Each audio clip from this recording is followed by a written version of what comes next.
집중은 나의 모토다. 정직, 성실, 그리고 집중이다. 미국 기업인 앤드류 카네기의 말입니다. 수험생들은 눈에 불을 켜고 합격 수기를 읽습니다. 저도 마찬가지였습니다. 공부가 안 될 때 종종 합격 수기를 찾아서 읽곤 했지요. 제가 읽었던 수기 중에서 가장 인상적인 것은 서울대 수석 입학하고 사법시험 역시 수석 합격한 어느 분의 글이었습니다. 한 번도 하기 힘든 수석 합격을 2번이나 해냈으니 가히 공부의 신이라고 부를 수도 있겠는데요. 그런 공부의 신이 수기에서 강조한 공부의 노하우는 이것이었습니다. 최대한 집중력을 유지하고 책을 읽을 것. 그는 같은 시간이라도 공부량에서 2배 정도의 차이가 났을 것이라고 자부했습니다. 몇 년 전까지만 해도 e스포츠가 대단한 인기였습니다. 광안리 바닷가에 열린 스타크래프트 결승전에는 10만 관중이 운집하기도 했죠. 한때는 저도 e스포츠 마니아였던 까닭에 몇몇 경기 중계는 직접 본 일이 있습니다. 그때 텔레비전 속에 비춰진 프로게이머들의 모습은 실로 놀라웠어요. 작은 부스 안에서 단지 키보드와 마우스만을 움직일 뿐인 그들은 땀을 비오듯 흘렸습니다. 마치 사우나에라도 들어간 사람처럼 말이죠. 그들은 그 정도로 집중했습니다. 보컬, 댄서, 모델, 래퍼 등등 오디션 프로그램은 여전히 인기입니다. 어두운 현실을 딛고 마침내 꿈을 이루는 현대판 신데렐라의 감동을 생생하게 전달할 수 있기 때문일 겁니다. 그런데 몇 년 전만 해도 어이없는 실수를 저지르는 도전자들이 꽤 나왔습니다. 한 번은 도전 과제로 주어진 노래의 가사를 채 외우지 못한 사람이 있었어요. 시간이 부족하다는 것이 이유였습니다. 그때 오디션 프로그램의 심사위원이었던 유명 기획자가 이렇게 말했습니다. 가수에게 제일 중요한 능력은 집중력입니다. 그렇습니다. 공부도 프로게이머도 희망 직업 1순위라는 연예인도 다르지 않습니다. 성공하기 위해, 아니 자그마한 무언가라도 이루기 위해 가장 기본적으로 요구되는 능력은 집중력입니다. 분명하게 말하지만 집중하지 않고는 어디에도 닿을 수 없습니다. 그러니 무조건 집중하기 바랍니다. 365 공비타민 무조건 집중하라의 한 대목으로 시작합니다.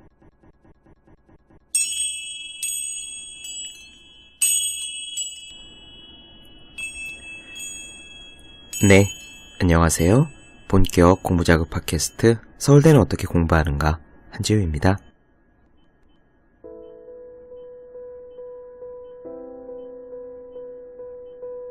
지난 시간에 우리는요, 우리의 삶에서 우리 자신이 쫓아야 할 신화를 발견해야 한다라는 이야기를 나눠드렸습니다.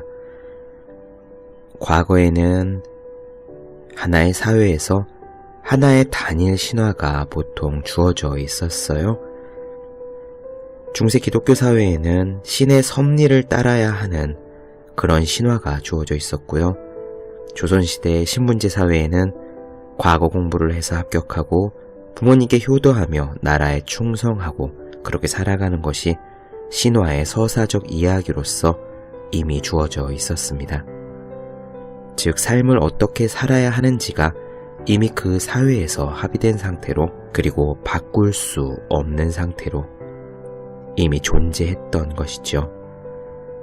하지만 지금은 그런 단일 신화가 존재하지 않습니다.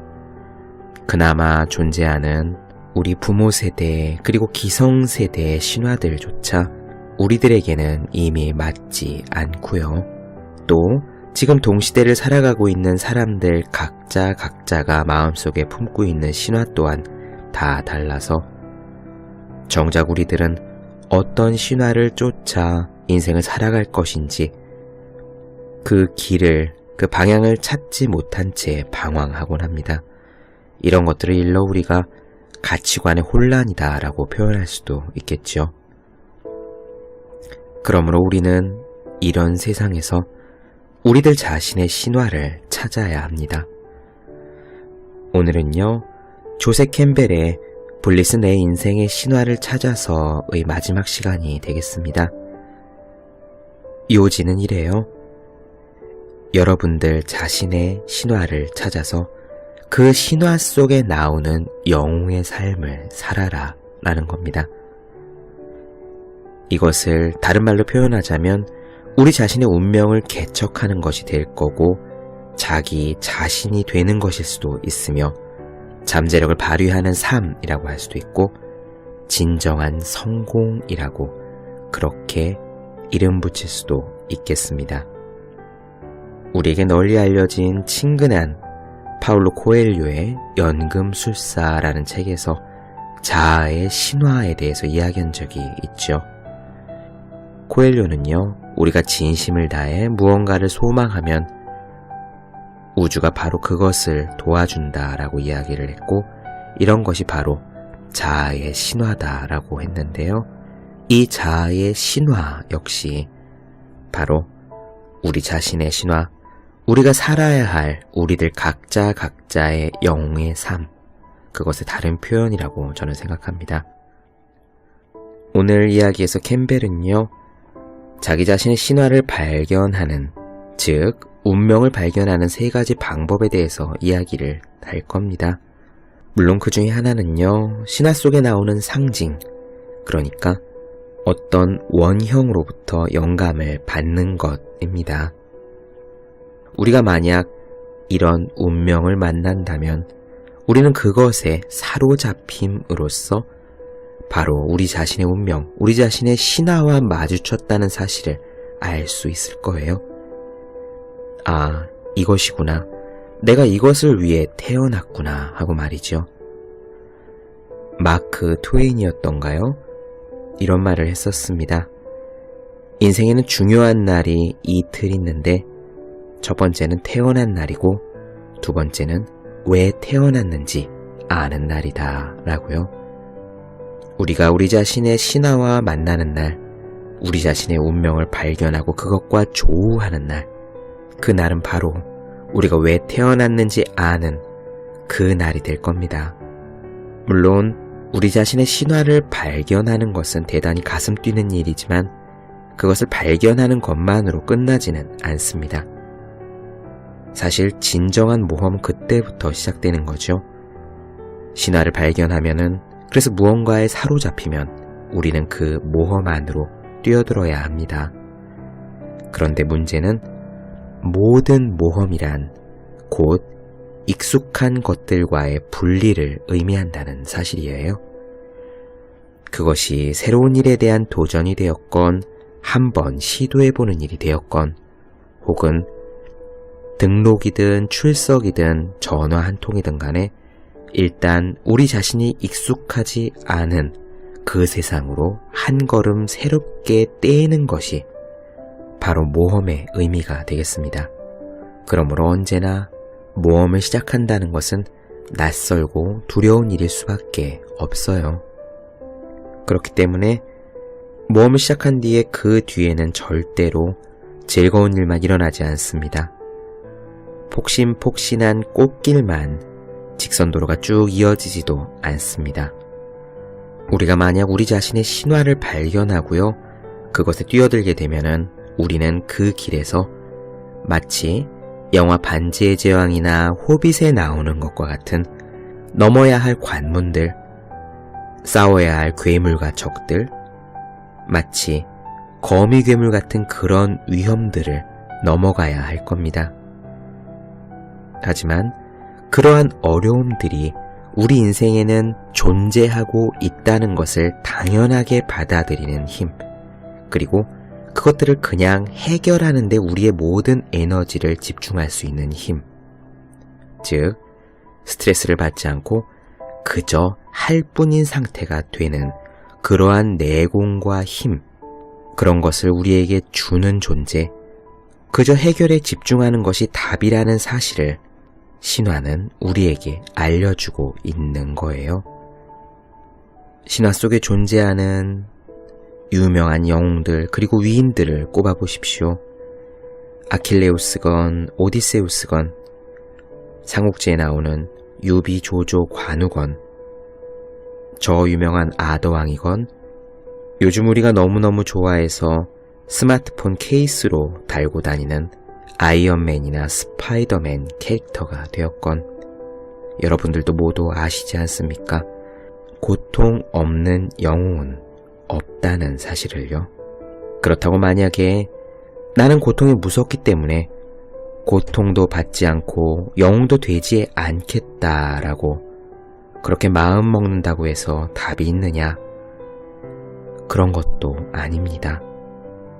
제가 굉장히 좋아하는 만화 베르세르크에는 이러한 명대사가 나와요.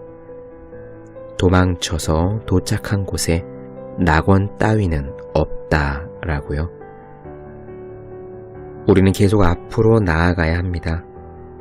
그 길에 고통은 당연히 존재하고 그렇기 때문에 당연하다는 사실을 받아들이고 그냥 묵묵히 나아가는 것을 배우는 것. 바로 이것이 어른이 되는 것이고 성숙이라는 말로 표현할 수 있는 것이며 우리 자신의 영웅이 되는 길이라고 저는 그렇게 생각합니다. 조세 캠벨의 이 블리스 책에 대해서 많은 이야기를 드리고 싶었지만 하지만 제가 많이 부족해서 그럴 수가 없었습니다. 디테일한 신화적 상징들에 대해서 설명하기에는 굉장히 역부족이었습니다. 다만 처음에 제가 말씀드렸듯이 이 책에서 제가 감동받은 부분, 그래서 여러 번 곱씹었던 부분을 고스란히 나누어드리는 것으로 지금은 만족하고자 합니다.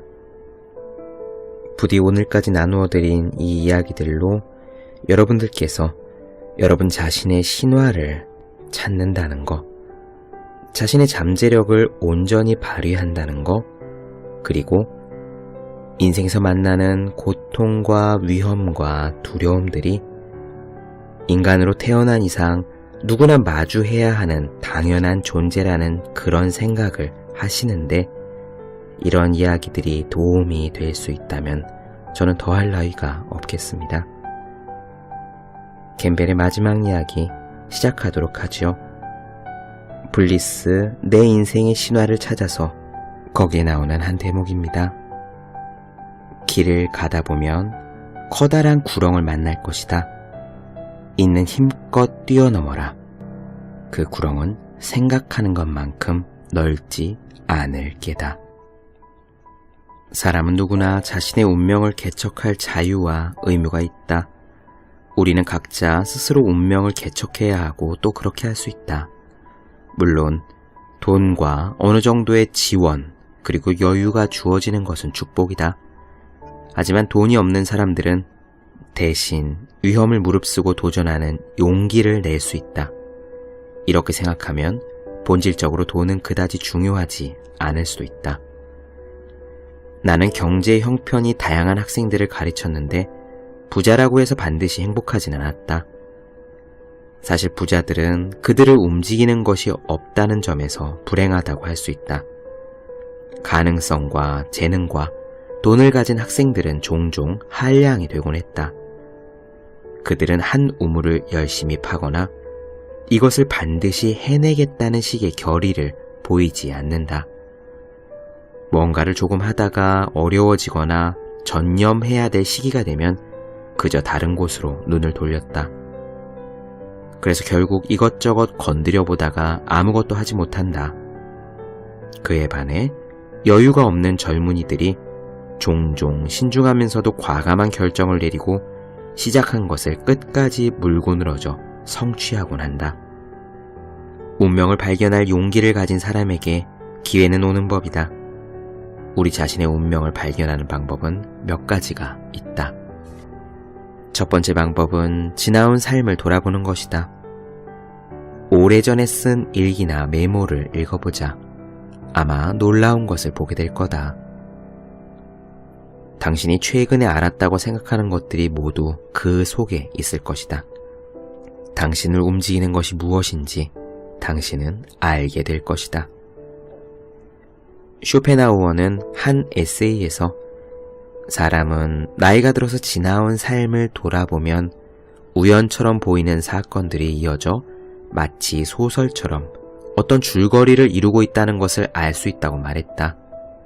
그 줄거리는 누가 만드는 것일까? 쇼펜하우어는 우리의 인생이 마치 꿈을 꾸는 것처럼 그가 소위 의지라고 말한 것에 의해서 우리가 자각하지 못하는 우리의 상위 자아에 의해서 움직인다고 했다. 내가 25년간 쿠퍼 유니언 대학에서 진행한 강연을 모아서 삶을 인도하는 신화라는 책을 쓰고 있을 때였다. 나는 그동안 내가 성장했고 생각들이 변화했으며 또한 발전한 줄 알았다. 그런데 20년 넘게 강의한 내용들을 한데 모아놓고 보니 그 모든 것이 본질적으로 같은 이야기를 하고 있다는 것을 알았다. 그 책 전체를 관통하고 있는 연속성을 발견했을 때 그동안 나를 움직여온 힘이 무엇인지 깨달았다. 24년은 긴 시간이다. 그동안 많은 일이 일어났다. 그런데 나는 줄곧 같은 이야기를 하고 있었던 것이다. 나의 신화는 그 안에 있었다. 아니면 칼 융이 했던 것처럼 꿈을 관찰하는 방법도 있다. 꿈을 기록하면서 꿈에서 우리가 어떤 의식적인 선택을 하는지, 어떤 이미지와 이야기가 계속 꿈에 나타나는지, 어떤 이야기와 상징이 마음에 와 닿는지 알아보는 것이다. 마지막으로 영웅의 여정을 그린 원형의 신화에서 영감을 받을 수도 있다. 제임스 조이스는 이것을 가리켜 원질 신화라고 불렀다. 원질 신화란 우리의 집단 무의식으로부터 나오는 원형의 이야기를 말한다. 그 모티브는 신화와 문학뿐 아니라 우리의 인생이 전개되는 과정에서도 볼 수 있다.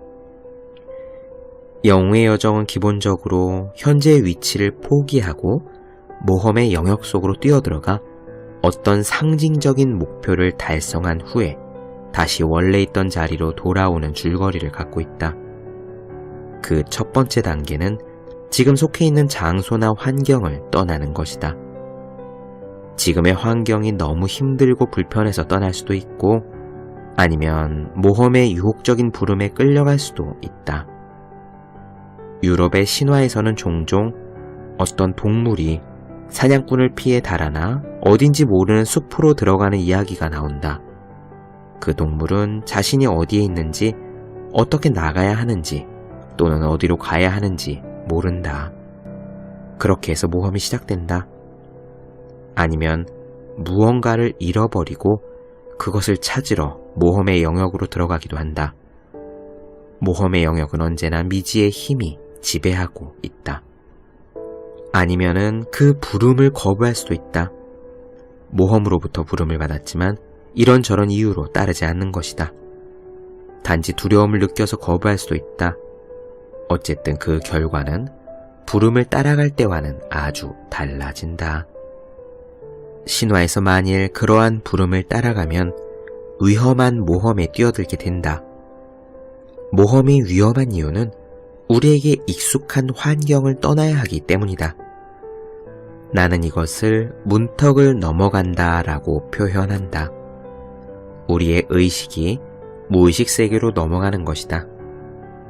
신화에서 미지의 세계로 들어가는 이야기는 문화에 따라 다양한 이미지로 표현된다.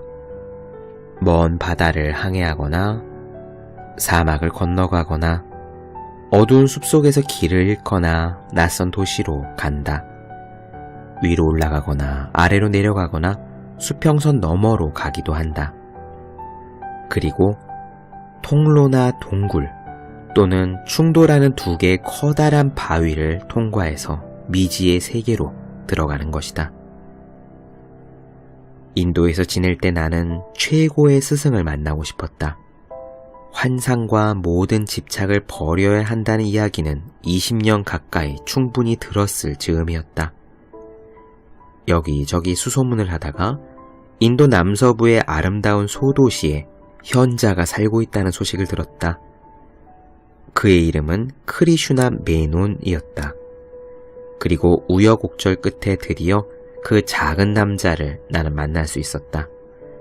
그는 의자에 앉아 있었고 나는 마치 대결을 하듯이 그의 맞은편에 가서 앉았다. 질문이 있습니까? 라고 그가 내게 물었다. 나중에 알았는데 우연하게도 나는 그가 그의 스승에게 처음 했던 것과 정확하게 같은 질문을 했었다. 만물이 브라만이고 만물이 신성한 빛이라면 어떻게 우리가 무언가에 대해 아니요 라고 말할 수 있습니까? 무지함에 대해서 아니요 라고 말할 수 있나요? 잔인함에 대해서 아니요 라고 말할 수 있나요? 우리는 무언가에 대해 아니요 라고 말할 수 있습니까? 그러자 그가 말했다. 당신이나 나는 예스 라고 말합니다. 모험으로 뛰어들어가 그 첫 번째 만나는 문턱을 넘어가면 그때 우리의 모험 앞에는 우리를 도와줄 조력자들이 나타난다. 꼬마 나무요정이나 현자나 마법사가 나타나 앞날에 어떤 위험이 기다리고 있고 어떻게 극복해야 하는지 알려주는 것이다. 작은 징표를 건네줄 수도 있고 명상을 위한 이미지를 제안하거나 손동작을 보여주거나 주문을 가르쳐주며 길을 계속 갈 수 있도록 한다. 그것은 좁은 길이다. 그러한 마법의 도움을 받은 후에는 점점 더 무시무시한 시험이나 시련을 만나게 된다. 그 좁은 길을 깊게 들어갈수록 저항은 점점 더 심해진다. 억눌려왔던 무의식의 영역, 그림자, 아니마와 아니무스, 통합되지 않은 자기의 나머지 부분 속으로 들어가야 한다. 이것은 바로 자기 실현, 즉 삶의 신비 속으로 들어가는 과정이다. 이러한 과정을 거쳐서 결국 온갖 고난을 극복한 다음에 우리는 모든 장애물을 물리치고 원하던 것을 손에 넣는다. 마치 프로메테우스가 불을 훔쳐온 것처럼, 아니면 영웅이 자신의 연인을 데려간 괴물을 죽이고 그 사랑하는 사람을 찾아오는 것처럼. 이러한 모험의 상징들이 말하고자 하는 것은 우리 내면의 잠재성을 발견하고 끌어내라는 것이다. 영웅 여정의 목적은 우리 안에 시연되지 않은 잠재성을 꺼내서 세상 속으로 가져오는 것이다. 이것은 물론 매우 어려운 일이다.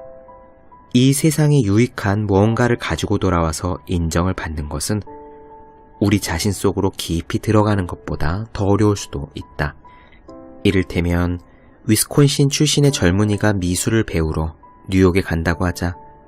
그는 그리니치 빌리지라는 지하세계로 들어간다. 그곳에는 그를 유혹하고 영감을 주는 요정들이 있고 그림을 가르치는 스승도 있다. 그들의 도움으로 마침내 그는 자신의 화풍을 달성한다. 스승의 화풍에서 벗어나 그 자신의 고유한 화풍을 발견하는 것은 창조하는 작업에서 매우 중요한 단계다. 하지만 어떤 스승은 제자가 자신과 다른 양식을 발전시키는 것을 그리 좋아하지 않는다. 그래서 학생들은 독립심이 생기기 시작할 때 종종 스승에게 강한 증오심을 느끼기도 한다. 마침내 독자적인 화풍을 달성한 젊은이는 그림을 팔기 위해 업계로 나아가지만 그림 중개상에게 무시를 당한다. 그는 지금까지 세상에 존재하지 않았던 것을 가져왔다. 그는 세상이 유익한 것을 손에 넣어서 문턱을 다시 넘어 돌아왔지만 이 세상은 그가 가져온 선물이 유익한 것인지 아닌지조차 알지 못한다. 아무도 그가 가져온 위대한 보물에 관심을 갖지 않는 것이다. 이럴 때 어떻게 해야 할까? 그는 3가지 방식으로 반응할 수 있다. 첫 번째는 다시 고향으로 돌아가는 거다. 니들끼리 잘해봐라. 나는 고향으로 돌아가겠다. 그는 개 1마리와 파이프 담배를 사서 두문불출 집 밖을 나오지 않고 지금으로부터 2000년 후에나 발견되어 위대한 명화로 인정받을 그림을 그린다. 그는 그 자신만의 세계로 돌아가서 세상과 멀어진다. 두 번째 방식은 저 세상이 지금 나에게 원하는 것은 무엇인가 라고 묻는 것이다. 그래서 그들이 원하는 것을 줄 수 있는 기술을 익힌다. 이것은 상업예술이다. 그러면서 그는 계속 자신에게 말한다. 돈을 충분히 벌고 나면 그 다음에 내가 하고 싶은 것을 하겠다. 물론 그런 일은 일어나지 않는다. 이제 그는 전과는 다른 표현 방식에 익숙해졌기 때문이다. 세상에서 인정받은 후에는 그에게 경력이 생겼고 이 경력은 무시할 수 없다. 마지막 세 번째 방식은 그가 가져온 것의 작은 일부라도 세상에서 인정을 받을 수 있도록 노력하는 거다. 그는 자신이 가져온 것이 유용하다는 것을 세상이 깨달을 때까지 세상을 설득한다. 이것은 많은 인내심이 필요하다. 어쩌면 생계를 유지하기 위해 미술 강사가 되어 가르치는 일을 하면서 점차적으로 인지도를 쌓아갈 수도 있을 것이다. 잠시 내 이야기를 하자면 나는 대공황이 들이닥쳤을 때 초야에 묻혀 지냈다. 글을 읽는 것 말고는 할 일이 없었다. 실업자로 지내며 5년 동안 책만 읽었다. 대공황 시절에 소위 반문명적이라고 불릴 만한 사람들은 사회에서 완전히 배제되었다. 그들을 위한 자리는 없었다. 사회를 등지고 스스로 떠나는 것과는 다른 상황이었다. 그때 나는 책을 읽었다. 이 작가에서 저 작가로 이어가며 그저 책을 읽었다. 나는 블리스를 따라가고 있었지만 당시에는 무엇을 하고 있는지 알지 못했다. 그러다가 취업을 했다. 내가 칼 융과 쇼펜하우어와 제임스 조이스의 심취에 있었을 때 제안이 들어왔다. 세러 로렌스 대학에서 문학을 가르치는 일을 해보시겠습니까? 나는 그 학교 여대생들을 보았을 때 그 일을 내가 원한다는 것을 알 수 있었다. 나는 기꺼이 세상 속으로 돌아가 내가 배운 것을 나누어 주기 시작했다. 그때나 지금이나 내가 하는 이야기는 모두 실업자로 보냈던 5년 동안의 터득한 것들이다. 내가 대공황 시기의 대부분을 보낸 우드스탁에서 알고 지낸 화가가 있었다. 그는 상업미술을 했고 종종 화랑에서 그림을 전시했다. 그러던 어느 해 그는 정신적인 돌파구를 맞이해서 훨씬 더 대담한 방식의 화풍을 개발했다. 하지만 그가 새로운 작품을 들고 화랑을 찾아갔을 때 그는 이런 말을 들었다. 우리는 이런 것을 원하지 않아요. 대중은 당신이 지금까지 그려왔던 그런 그림을 좋아합니다. 하지만 성공이 오히려 우리의 발목을 잡을 수도 있다. 다른 곳에서는 어떨지 모르겠지만 적어도 미국에서는 그렇다. 20세기 소설가들의 전형적인 패턴이 있는 것이다.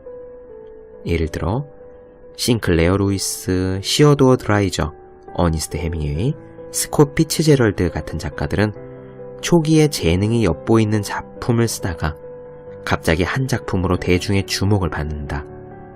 그러면 그 작품의 성공에 매달리게 되면서 필력이 점점 줄어든다. 싱클레어 루이스가 완벽한 예다. 그는 점점 더 나은 작품을 썼지만 에로 스미스 이후에는 완전히 주저앉았다. 이런 패턴은 해밍웨이에서도 볼 수 있다. 그의 초기 작품들은 기적과도 같았다. 그러다가 무기여 잘 있거라 이후로는 이렇다 할 작품을 쓰지 못했다. 화가들도 마찬가지다. 내 말은 전에 그렸던 것의 반복에 불과한 그림을 그리는 것은 의미가 없다는 말이다. 그림의 메시지는 그리는 대상에 있는 것이 아니라 형식의 탐구에 있다고 생각한다. 한 가지 형식에 매달리면 생명력이 빠져나가면서 돌이 되고 만다. 얼마 전에 나는 영화 스타워즈를 관람했다. 조지 루카스 감독이 영화를 보러 오라고 마린 카운티에 있는 그의 집으로 우리 부부를 초대했던 것이다. 그는 자신의 영화 스타워즈가 내 책들과 영웅에 대한 아이디어를 기초로 한 것이라고 말했다. 30년 가까이 영화를 본 적이 없었던 나는 그 영화가 마냥 신기했다. 그곳에서 나는 꿈같은 시간을 보냈다. 첫날 아침에 스타워즈를 보고 그날 오후에 제국의 역습을 보았다. 저녁에는 제다이의 귀환을 보았다. 그 영화들 속에서 내가 했던 이야기들을 나는 찾을 수 있었다. 의심의 여지가 없었다. 나는 조지 루카스를 열렬히 찬양하는 팬이 되었다. 그는 예술가의 풍부한 상상력을 가졌을 뿐만 아니라 대중에게 뭔가 가치 있는 것을 보여주고자 하는 책임감을 갖고 있었다. 그는 저 밖에 있는 우주의 모습을 고대 시인들이 그랬던 것처럼 모든 가능성에 열려있는 영역으로 표현했다. 나는 그의 영화를 보면서 조지 루카스가 내 책에서 배운 원형들을 체계적으로 사용하고 있다는 것을 알았다. 그는 그렇다고 인정했다. 예를 들어 제국의 역습에서 루크 스카이워커는 그림자이자 아버지인 다스베이더를 대면한다. 그는 다스베이더를 죽이고 그 기계 인간의 얼굴이 자신의 얼굴임을 알게 된다. 제다이의 귀환은 끝부분에서 아버지와의 화해 모티브를 분명하게 드러낸다.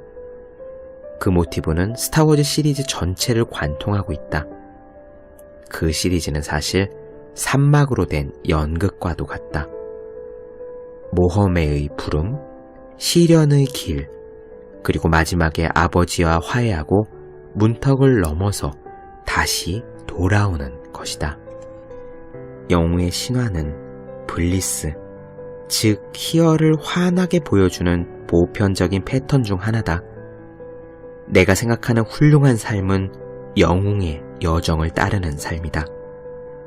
우리는 사는 동안 끊임없이 모험의 영역으로 새로운 수평선으로 불려간다. 그때마다 우리는 매번 같은 시련에 든다. 익숙한 것을 버리고 이 모험에 뛰어들 것인가? 만일 용기를 내어 모험을 떠난다면 위험에 처할 수 있다. 도움을 받아 성공할 수도 있지만 혹은 실패할 수도 있다. 우리의 인생에서 실패의 가능성은 우리의 인생에서 영웅의 여정에서 실패의 가능성은 언제나 존재한다. 하지만 인생에서 가장 중요한 것은 살아있다는 느낌, 블리스를 누리며 사는 것이다. 우리는 누구나 자기 인생의 영웅이다.